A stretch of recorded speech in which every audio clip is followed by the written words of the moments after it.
It is time for today's Executive Edge. Earnings season in full swing. Investors have been listening to many companies comment on the impact of tariffs. Our Eric Chemi has been keeping track of all of that trade talk, joins us with the highlights. Eric, good morning. That's right. Good morning, Scott. So actually, 40% of the S&P 500 companies that have reported so far in July, they've mentioned the tariffs or the trade war.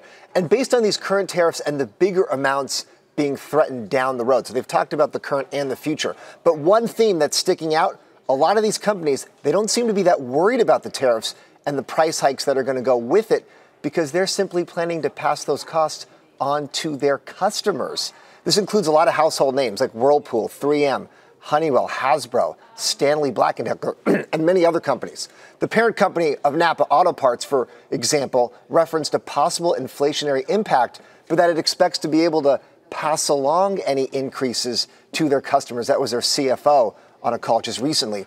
Grainger, very similar. They're expecting supply inflation, but they're also confident in the company's ability to pass on price increases. Stanley Black & Decker, the same thing. They said their focus right now is transferring cost increases onto the customers and end users.